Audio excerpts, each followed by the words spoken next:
भगवान की है आरती, पापियों को पाप से है तारती। भगवान की है आरती, पापियों को पाप से है तारती। ये अमर ग्रंथ ये मोक्ति पंथ ये पंचम वेद निराला, नव ज्योति जगाने वाला। ये अमर ग्रंथ ये मोक्ति पंथ ये पंचम वेद निराला, नव ज्योति जगाने वाला। हरि नाम यही हरि ज्ञान यही, हरि नाम यही हरि ज्ञान यही, जग के मंगल की आरती। पापियों को पाप से है तारती। भागवत भगवान की है आरती, पापियों को पाप से है तारती। ये शांति गीत पावन पुनीत, पापों को मिटाने वाला, हरि दर्श कराने वाला। ये शांति गीत पावन पुनीत, पापों को मिटाने वाला, हरि दर्श कराने वाला। ये सुख करनी ये दुख हरनी, ये सुख करनी ये दुख हरनी, श्री मधुसूदन जी की आरती। पापियों को पाप से है तारती। भागवत भगवान की है आरती, पापियों को पाप से है तारती। ये मधुर बोल जग पंथ खोल, सन्मार्ग बताने वाला, बिगड़ी को बनाने वाला। ये मधुर बोल जग पंथ खोल, सन्मार्ग बताने वाला, बिगड़ी को बनाने वाला। श्री राम यही घनश्याम यही, श्री राम यही घनश्याम यही, प्रभु की महिमा की आरती। पापियों को पाप से है तारती। भागवत भगवान की है आरती, पापियों को पाप से है तारती। भागवत भगवान की पापियों को पाप से है तारती। भागवत भगवान की है आरती, पापियों को पाप से है तारती। आरती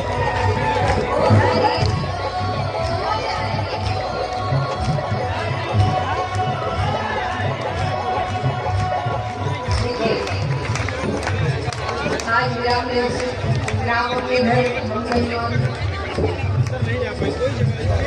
आज ऐसी गाड़ियाँ बजाएंगी क्या विदेश राष्ट्र सब जब भी गुजरे मेरी हरि नाम की गूंज आपको हर वक्त सुनाएगी। एक बार जितने भक्त यहाँ पे हरि बोलते हैं, एक नंबर में बिहार में पीछे ऊपर जहाँ भी बैठे सब और तालियां जोरदार हरि बोल।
सत्यवतीक नामक एक राजा थे। उन्होंने सूर्य नारायण भगवान की तपस्या करी, उनको प्रसन्न किया। सूर्य नारायण भगवान दर्शन देने आते हैं। उन्होंने कहा क्या चाहिए वरदान में? बोले मुझे वरदान नहीं चाहिए, मैंने तो केवल दर्शन के लिए तपस्या करी। उनको बड़ी खुशी हुई, ऐसे भक्त कम मिलते हैं जो केवल दर्शन के लिए तपस्या कर ले। तो वो अपने गले में एक मणि लेकर चला गया। शेर कुछ दूर गया कि उसका मिलना एक रीछ से होता है। उस रीछ ने शेर को मार दिया। वो मणि लेकर चला गया अपनी गुफा में, बच्चों को खिलौना स्वरूप उसने वो मणि दिया। अच्छा, वो रीछ कौन है? जामवंत जी। सबको पता है ना यहाँ जामवंत जी कौन है? असर हिला रहे, कोई बता नहीं रहा कौन है? जो राम जी के साथ थे, पता है ना? तो ये वही जामवंत जी ही थे। अब यहाँ पर राजा को पता चलता है तो राजा आते हैं। भाई का शरीर तो मिल गया पर मणि गायब है।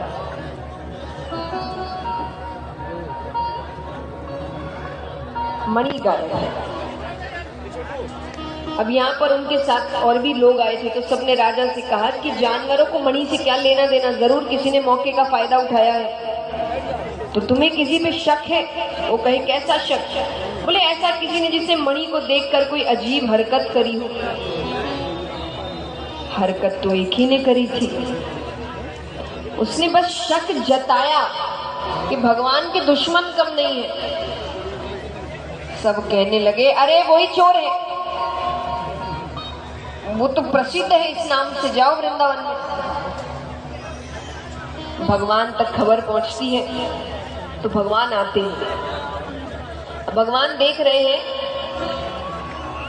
कि जहां भाई का शरीर पड़ा था वहां से शेर के पैरों के निशान जा रहे हैं। भगवान उसके पीछे पीछे गए।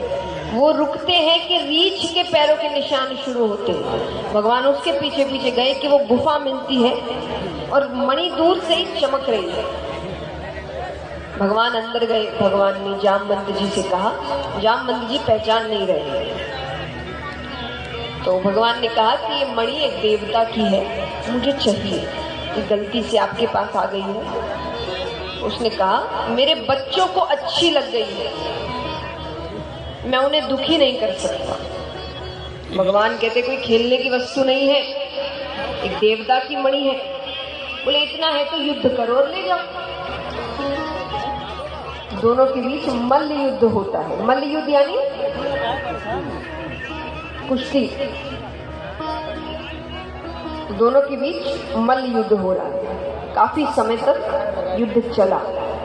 अच्छा, युद्ध के बीच जामवंत जी को बार बार लग रहा है कि ये मुझे मार सकता है, ये इतना शक्तिशाली है, लेकिन ये बार बार अपना दांव पलट रहा है। भगवान को मारना थोड़ी है, ये तो भगवान के ही भक्त हैं। भगवान ये किसी कारण से कर रहे थे, तो उसको महसूस हो रहा है कि ये जबरदस्ती लड़ रहा है, वरना ये मुझे चुटकी में मार दे। जब काफी समय हो गया तब जाकर भगवान ने धनुष उठाया। जैसे ही तीर खींचा कि जामवंत जी को साक्षात मर्यादा पुरुषोत्तम श्री राम के दर्शन।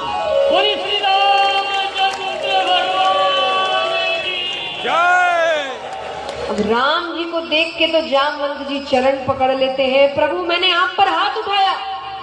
भगवान कहते तुमने नहीं उठाया, मैंने तुमसे ये करवाया। क्यों करवाया? बोले रावण के वध के बाद सब प्रसन्न थे सिवाय तुम्हारे।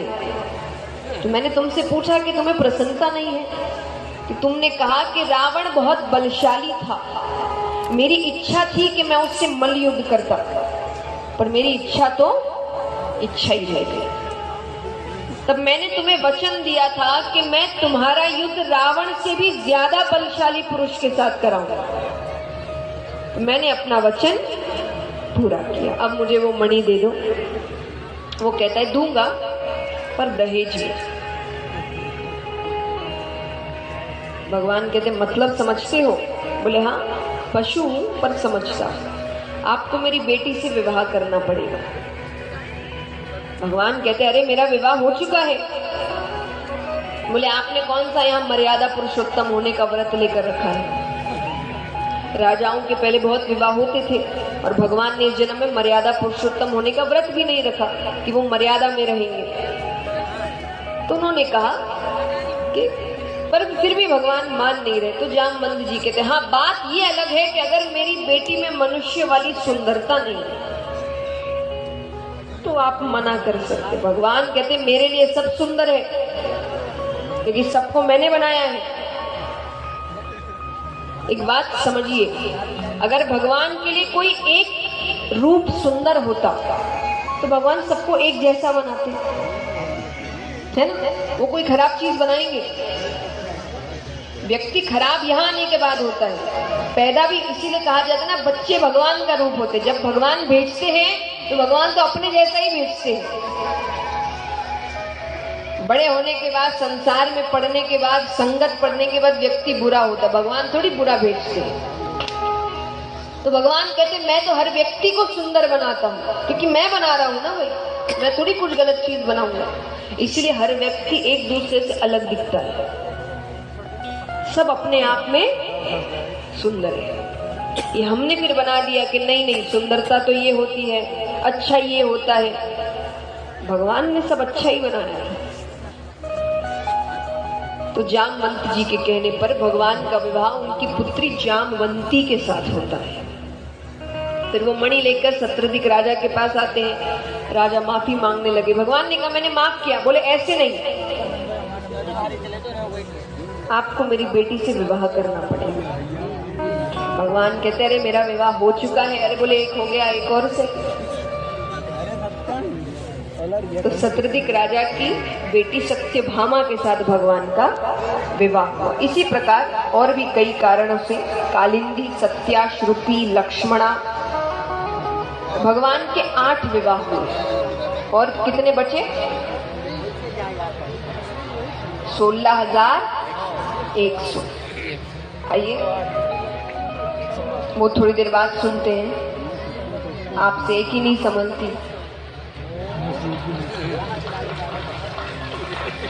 अब चलते हैं, तो एक साथ इतने विवाद सुनाना भी अच्छा नहीं है। तो अब चलते हैं एक दूसरे प्रसंग की ओर। कल हमने जिनकर कथा सुनी सुदामा जी, तो यहाँ पर सुदामा जी गुरुकुल से चले गए, बड़े हुए, शादी हुई, बच्चे हुए, और फिर उनके जीवन में आती है दरिद्रता। घर में अन्न का दाना नहीं है, बच्चे भूख से तड़प रहे हैं। तब पत्नी ने हार कर कहा कि आपने एक बार मुझसे कहा था कि कृष्ण आपके मित्र थे, आप एक साथ गुरुकुल में, आप उनके पास क्यों नहीं जाते? वो कुछ तो सहायता करेंगे।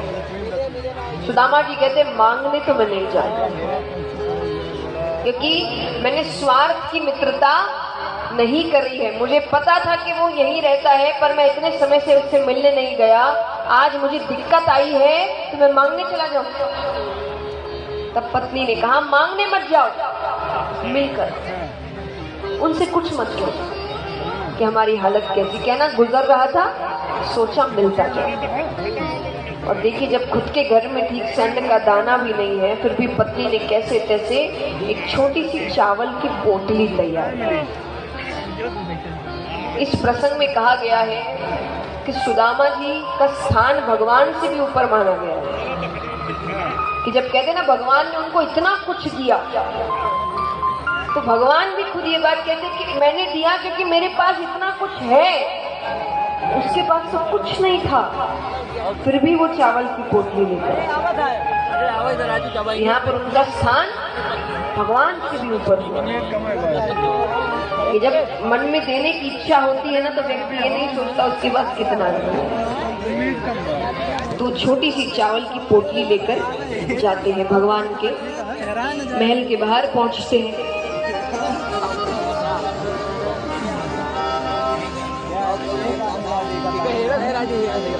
देखो देखो देखो ये गरीबी,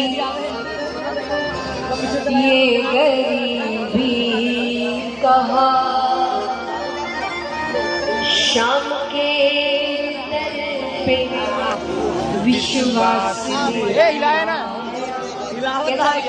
ये भी तो डर है कि वो पहचानेगा कि नहीं, हिल जाएगा कि मेरे बचपन का यार है मेरा शान, यही सोच के एक आस लेके आया। अरे द्वार पालो कन्हैया से कह दो,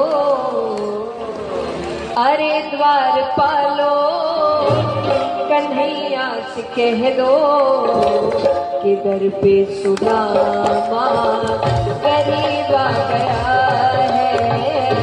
दर पे सुदामा गरीब आ गया। भटकते भटकते न जाने कहाँ से, भटकते भटकते न जाने कहाँ से, तुम्हारे महल के करीब आ गया है। तुम्हारे महल के करीब आ गया। अरे द्वारपालो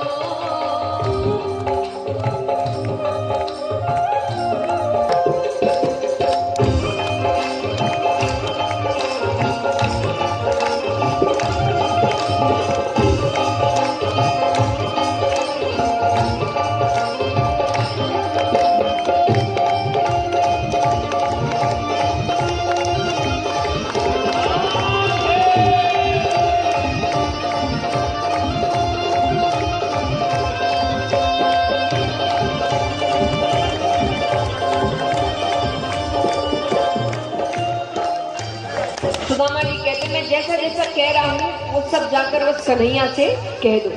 क्या? न सर पे है पगड़ी न तन पे है जामा, तन पे है पगड़ी, तन पे है जामा। बता दो कन्हैया को नाम है सुदामा हो।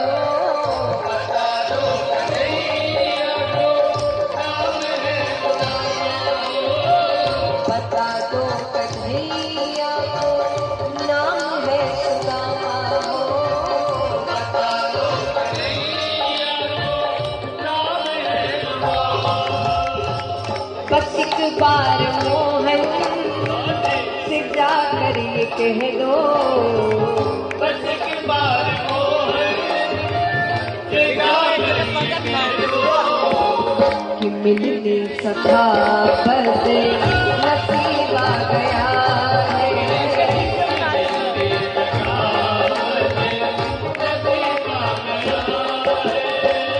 अरे द्वारपालो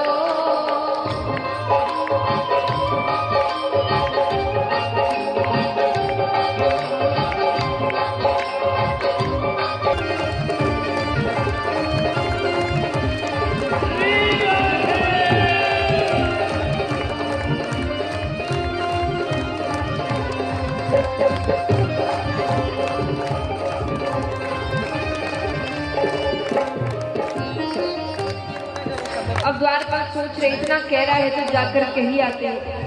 एक द्वारपाल अंदर जाता है तो भगवान से सब कुछ बता कर आता है ऐसा ऐसा कोई व्यक्ति आया है और अपना नाम सुदामा बता रहा है। फिर क्या हुआ? ये सुनते ही दौड़े चले आए मोहन,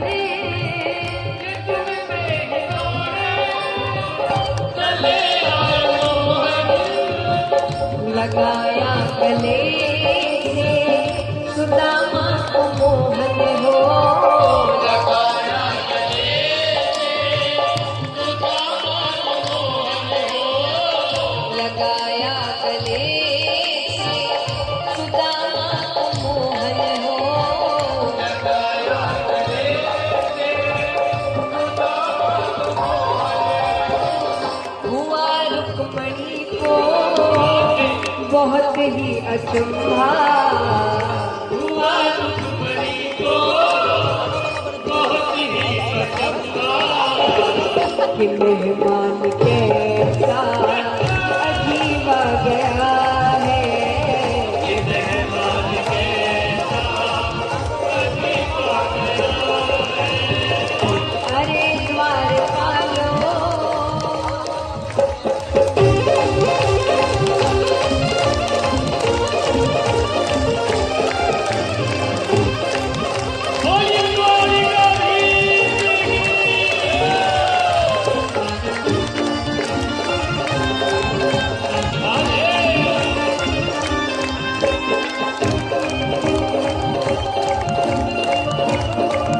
बातचीत कर रहे हैं। अब सुदामा जी यहाँ भगवान के ठाट बाट देख रहे हैं, इतने सेवक, इतना बड़ा महल, हर थोड़ी देर में कोई ना कोई आ रहा है, कोई 56 भोग का थाल लेकर आ रहा है, कोई थाल में मोतियां लेकर आ रहा है, कोई कुछ लेकर आ रहा है।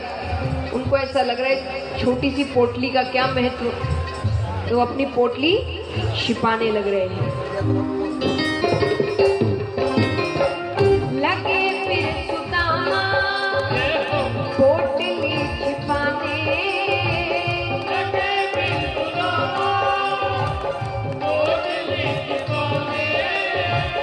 दीनता को अपनी कैसे बतावे हो,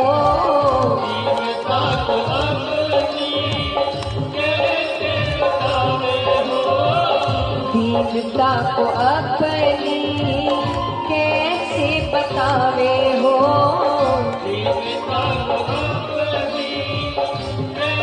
लेकिन छीन के कन्हैया लगे उसको खाने, छीन के कन्हैया लगे उसको खाने, 56 भोगे का स्वाद आ रहा है,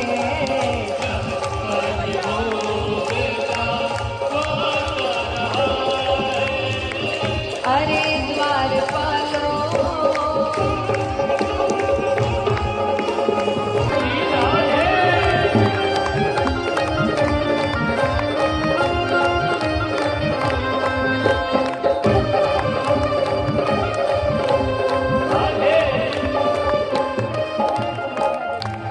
अब सुदामा जी जाने लगते हैं तो भगवान उनसे क्या कह रहे हैं, रहे द्वारिका में बस एक दिन सुदामा, रहे द्वारिका में बस एक दिन सुदामा, विदाई हुई तो कहने लगे कान्हा हो, विदाई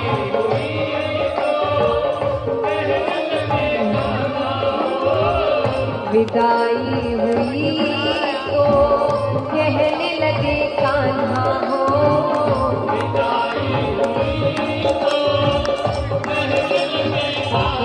क्या न घबराओ प्यारे जरा तुम सुदामा, न घबराओ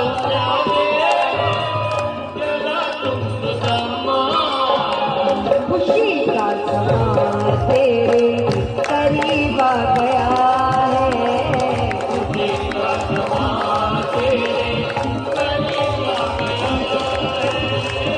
अरे द्वारपालो कन्हैया से कह दो, अरे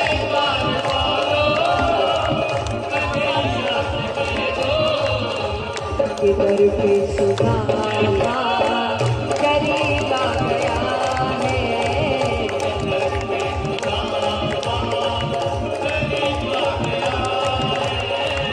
इधर पे सुदामा करीब आ गया है, इधर पे सुदामा करीब आ गया है।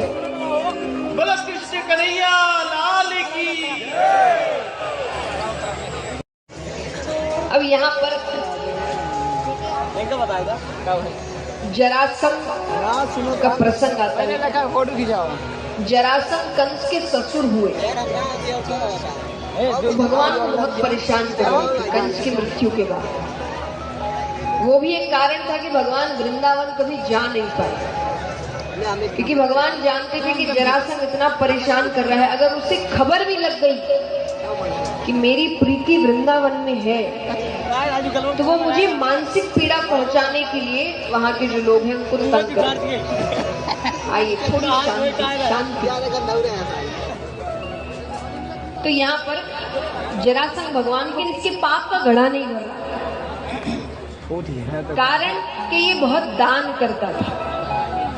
सुबह उठते ही स्नान करते ही पहला काम ही इसका दान करना था, लेकिन केवल ब्राह्मणों को, सिर्फ उनको दान करता था। और दान भी कैसा, जो मांग लो। दान करने से आपके पाप कटते हैं। अब इसका मतलब आप कोई आइडिया ना लगा लें कि भाई ये तो अच्छा तरीका है, पाप करो दान करो, पाप करो दान करो। क्योंकि दंड मिलेगा, हो सकता है दान की वजह से थोड़ी देर लग जाए जो जरासंध को लगी, और फिर दंड भयानक मिलता है। तो यहाँ पर जरासंध के पाप का घड़ा भर नहीं रहा क्योंकि वो दान बहुत करता था। भगवान ने सोचा यही रास्ता अपनाते हैं, क्योंकि वो जब भी आता सेना के साथ आता। उसके और भगवान के बीच युद्ध बहुत बार हुआ है, वो भी कम शक्तिशाली नहीं था, तो दोनों में से कोई हार जीत नहीं रहा। लेकिन नुकसान किसका हो रहा है बताइए? ना भगवान हार रहे ना जरासंध हार रहा, बार बार दोनों युद्ध करते रहते हैं, तो ये नुकसान किसका हो रहा है? प्रजा का, सेना का। जो लड़ रहे हैं उनमें तो कई मरते हैं, तो भगवान कह रहे तो गलत हो रहा है। तो भगवान को उसके साथ मल्ल युद्ध करना था, कुश्ती, यानी एक एक। अब भगवान को भरोसा नहीं था कि ये मानेगा कि नहीं, तो भगवान ने सोचा ये जो दान करने की इसकी आदत है, इसी आदत का फायदा उठाते हैं। पर ये दान किसको करता था? तो भगवान पांडवों के साथ ब्राह्मणों के रूप में जाते हैं। तो ये दान करने लगा। पहले तो ये अपने मन मुताबिक ही देता, अगर कोई कह दे कि नहीं ये नहीं चाहिए तो फिर बोलता जो चाहिए बताओ। तो भगवान ने कहा ये नहीं चाहिए। जरासंध कहे वचन की जरूरत नहीं, तुमको जो मांगना है मांगो। अरे ज्यादा से ज्यादा मुझसे क्या मांगोगे? मेरा राज्य मैं दे दूंगा, क्योंकि मुझे मेरी शक्ति पर इतना भरोसा है कि सुबह तुमको राज्य देकर शाम को युद्ध करके वापस ले लूंगी। तो वो कहे जो मांगना है मांगो। मान नहीं रहा हूँ, अपनी तारीफ किए जा रहा है। अब भगवान के साथ अर्जुन भी आए हैं, और अर्जुन भगवान से बहुत प्रेम करते। उनको पसंद नहीं है कि भगवान खड़े और कोई अपनी तारीफ करे, तो उनको गुस्सा आ रहा है। तो क्रोध में आकर अर्जुन ने कहा जितना कहा जाए उतना ही करो। लेकिन जो बोला गलत नहीं बोला, पर ये जो हाथ दिखाया ये गलत कर दिया। क्यों? क्योंकि भगवान ने 4 वर्ण बनाए हैं। कौन से? ब्राह्मण, क्षत्रिय, वैश्य। पहले सब अपने अपने काम करते थे, यानी सबको एक एक काम सौंपा गया। ब्राह्मणों का काम क्या था? याद है? भीख मांगना, शिक्षा देना। और इसीलिए उनको इतना ऊंचा स्थान दिया गया है, क्योंकि गुरु का स्थान सबसे ऊपर होता है। तो वो पहले शिक्षक थे, उनका काम पढ़ाना था, शिक्षा देना था। क्षत्रियों का काम क्या था? युद्ध करना, राजा बनना, रक्षा करना। वैश्य इत्यादि का काम व्यापार का काम करना, कि समाज में धन अच्छे से रहे, कोई भी धन से वंचित ना हो, ये इनका काम था। और देखिए पहले हर कोई पूरे समाज के लिए काम करता था। अब जो व्यापारी वर्ग रहेंगे वो सिर्फ अपना नहीं सोचते थे, उनका काम था कि धन ऐसा होना चाहिए कि पूरा समाज अच्छे से रहे, तो वो इस चीज का ध्यान रखते थे। और शूद्र इत्यादि सेवा का काम करते थे। तो इस भगवान ने 4 वर्ण बना कर्म अनुसार, इनका ये काम होगा। तो पहले सब अपना अपना काम करते थे। तो यानी ब्राह्मण युद्ध नहीं लड़ते थे, या कोई भी शूद्र युद्ध नहीं लड़ते थे, वैसे ये सिर्फ क्षत्रिय के हाथ में होता। अर्जुन ने जब हाथ दिखाया तो जरासंध की नजर अर्जुन के अंगूठे पर पड़ी। जरासंध कहे तुम ब्राह्मण नहीं हो, तुम तो क्षत्रिय हो। अब उसकी सेना आ गई, उसने तलवार निकाली। वो कहे सामने आओ वरना मुझसे बुरा कोई नहीं होगा। तो सबके सब अपने अपने असली रूप में आते हैं। जरासंध जब कृष्ण को देखते हैं, जरासंध कहे कृष्ण क्या काम है तुम्हें? भगवान कहे युद्ध करना है, और मल्ल युद्ध करना है, सेना नहीं चाहिए बीच में। जरासंध कहे तो ये सीधे सीधे आकर कहते तो मैं मना कर देता क्या? पर जरासंध कहे क्या करें, तुम्हें कोई काम सीधा करने की आदत जो नहीं है, तुमने तो जन्म से हर काम टेढ़े करे। जरासंध कहे तुमने जन्म कब लिया? मध्य रात्रि में। अरे थोड़ी देर रुक जाते, सुबह हो जाती, सबकी नींद खराब करी। मध्य रात्रि में जन्म लिया। कहाँ जन्म लिया? जेल में। ये जन्म लेने की जगह है? जेल में जन्म लिया। तुम काम टेढ़े करते हो, तुम खड़े टेढ़े होते हो, तुम बंसी टेढ़ी रखते हो, तुम मुकुट टेढ़ा रखते हो। अर्जुन कहे इसीलिए कहा जाता है टेढ़े आदमी के साथ नहीं लगना चाहिए। भगवान कहते मेरी तारीफ हो गई तो युद्ध करे। जरासंध कहे तुमसे नहीं करूंगा। तो बोले फिर किससे करोगे? बोले भीम से करूंगा। मुझे केवल भीम मेरे सामने खड़े रहने लायक लगता है, तुम में से तो कोई मेरे सामने खड़े रहने लायक नहीं। देखिए ये भी एक कॉन्फिडेंस है। हाँ, भगवान के सामने खड़े होकर ऐसी बातें करना। भगवान कहते अच्छी बात है, मैं तुम्हें अपने हाथों से मारना भी नहीं चाहता, क्योंकि जिसको मैं मारता हूँ वो मेरे धाम जाता है। कितने? जरासंध को खरोच नहीं आई। इसके पीछे कारण है कि बृहदवीत नामक एक राजा थे, उनकी 2 रानियां, एक भी संतान नहीं। तो कुछ संत उनके गांव आए, उन्होंने उनकी बहुत सेवा करी। तो प्रसाद स्वरूप उन्होंने उसको एक फल दिया कि अपनी पत्नी को खिला दे। अब उनको ये नहीं पता था कि इसकी 2 रानियां हैं। तो उसने दोनों को फल दिया, दोनों ने आधे आधे फल खाए। 9 महीने बाद बालक हुआ, आधा आधा, यानी एक ही बालक हुआ है पर आधा हिस्सा एक को हुआ और आधा हिस्सा यानी मृत बालक हुआ। तो रात्रि में हुआ तो राजा ने रातों रात वो दोनों हिस्सा जंगल में फेंक दिया। जंगल में एक मायावी राक्षसी थी, जरा नामक राक्षसी। उसने दोनों हिस्सों को पकड़ा और जी जी करके चिल्लाने लगी। जी माने प्राण। और वो करते करते उसने दोनों हिस्सों को जोड़ दिया। जोड़ते ही उसमें प्राण आ गए। तब से उसका नाम पड़ा जरासंध। जरा नामक राक्षसी ने हिस्सों का संग किया। तो बीच का हिस्सा कमजोर है, बाकी उसको कहीं कुछ भी करो कुछ नहीं होने वाला। तो यहाँ पर इसीलिए भगवान ने 27वें दिन कहा, क्योंकि सूर्यास्त के बाद युद्ध नहीं होता था। भगवान ने कहा कि कल पांडवों की जीत हुई, धर्म की जीत हुई, अधर्म की हार। अब भगवान सबसे मिलकर जा रहे हैं। तो भगवान गांधारी माता से भी मिलते हैं। गांधारी माता कौन है? कौरवों की माता। कितनी देर में निकलेंगे? भगवान उनके पास गए, बहुत दुखी है। उन्होंने भगवान से कहा कि तुम चाहते तो ये युद्ध रोक सकते थे, पर उम्मीद है ऐसी से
आरती कर जाऊंगा।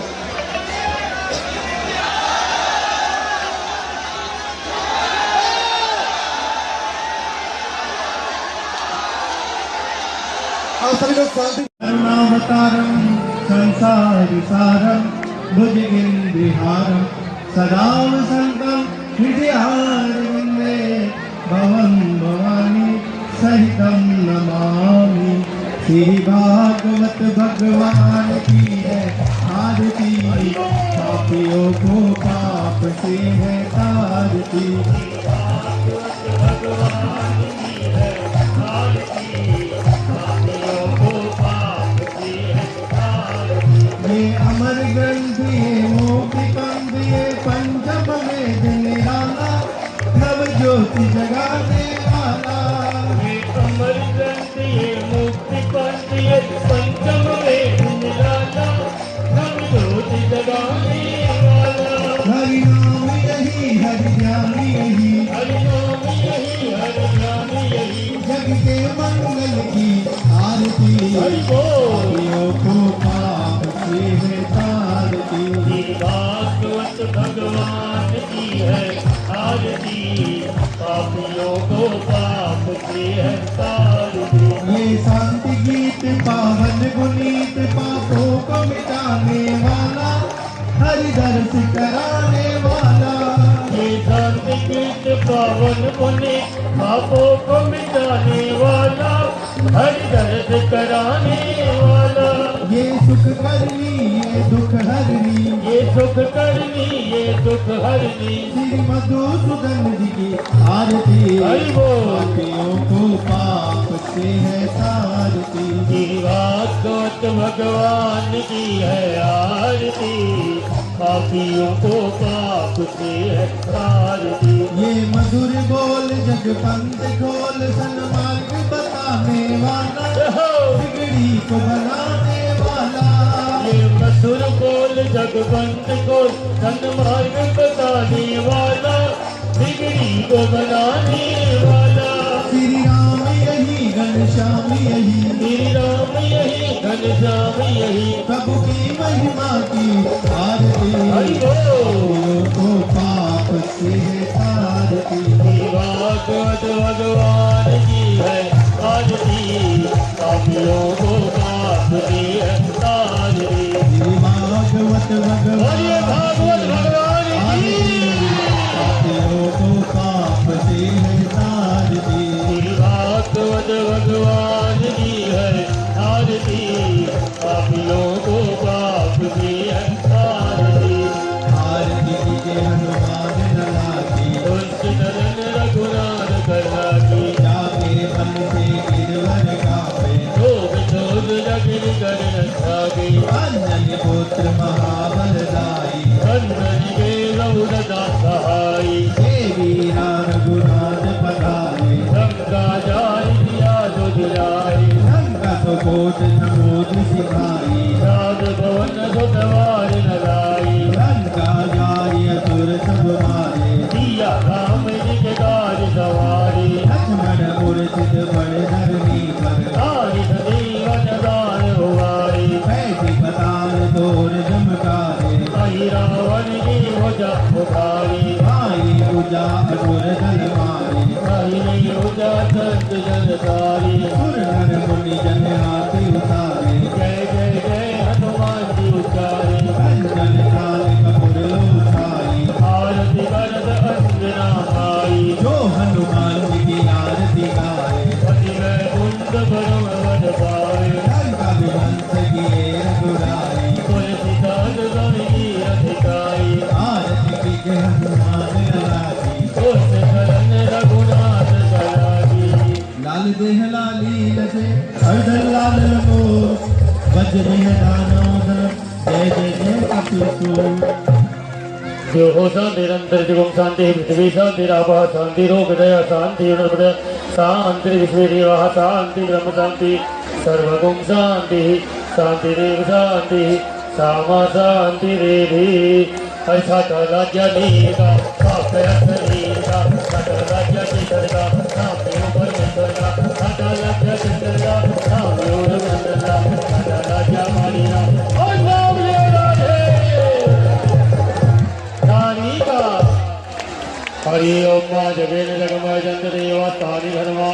यजमान संदेहनागा महिमाना सदंद्रेतु गुरुवे साध्याः शान्तिरेवा सेवन्तिका पगुरुषं भगवादिदासे पुन्ना विचार कर्वि साधुपुष्पे विल्लप्रभाव तुलसी धर्मञ्जलेभि काम्बोधयामि जगति स्वर्मे प्रसीदा नाना सुगन्धपुष्पाणि प्राकालो भवानि च पुष्पाञ्जलिर्मया दन्तं गृहाणां परमेश्वर मन्त्रपुष्पाञ्जलि समर्पयामि नमः। बोले कृष्ण कन्हैया लाल की। मंच पर आए हुए सभी भक्तों से अनुरोध है कृपया जल्द से जल्द मंच को खाली कर दे। राधे राधे।